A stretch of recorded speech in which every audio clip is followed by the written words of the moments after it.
एक लड़का अपनी ही सौतेली माँ के साथ ऐसी हरकत कर बैठता है जो किसी ने कभी सोची भी नहीं होती। जब सौतेली माँ अपने पति को कॉल कर रही होती है तभी ये लड़का चुपचाप पीछे से आकर उसे गलत तरीके से छूने लगता है। रात को लड़का चुपके से छत पर चढ़ जाता है और एक छोटा सा छेद बनाता है जो सीधा सौतेली माँ के बिस्तर पर नजर डालता है। एक दिन सौतेली माँ की नजर छत में बने उस छोटे से छेद पर पड़ती है। उसे शक होता है और वह तुरंत ऊपर जाकर देखती है तो समझ जाती है कि ये सब किसी की गंदी चाल। वो सीधा लड़के के पास जाती है और सवाल करती है। लड़का बिल्कुल शांत रहता है और बेहिचक कहता है, मुझे आप बहुत पसंद है, अपनी सगी माँ को भी देखा। ये सुनते ही सौतेली माँ का शक और गहरा हो जाता है। उसे लगता है कि शायद उसकी पहली माँ की मौत के पीछे भी इस लड़के का ही हाथ। अब वो इशारों इशारों में बात करके लड़के से सच्चाई उगलवाने की कोशिश करती है।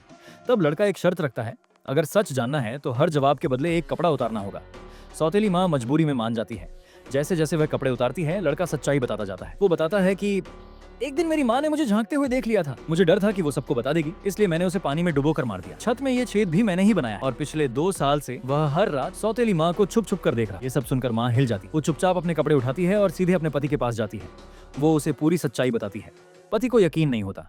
माँ उसे छत पर ले जाकर वो छेद दिखाती है, पर तब तक वह छेद मरम्मत किया जा चुका होता है। पति को लगता है कि पत्नी पागल हो गई है। अब पति धीरे धीरे उससे दूरी बनाने लगता है। रात को माँ तंग आकर लड़के के कमरे में जाती है और तकिए से उसका मुंह दबाने लगती है, लेकिन तभी उसका पति आ जाता है और उसे रोक लेता है। अब माँ को मानसिक अस्पताल भेज दिया जाता है। 1.5 साल बाद वह ठीक घोषित होकर बाहर आती है।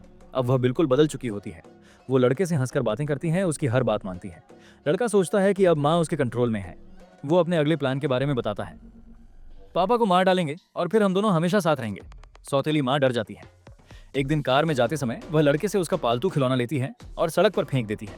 लड़का उसे बचाने दौड़ता है और तभी एक गाड़ी से टकरा जाता है। उसी वक्त उसकी गंदी जिंदगी का अंत हो जाता है और सौतेली माँ को भी उस डर से आजादी मिल जाती है।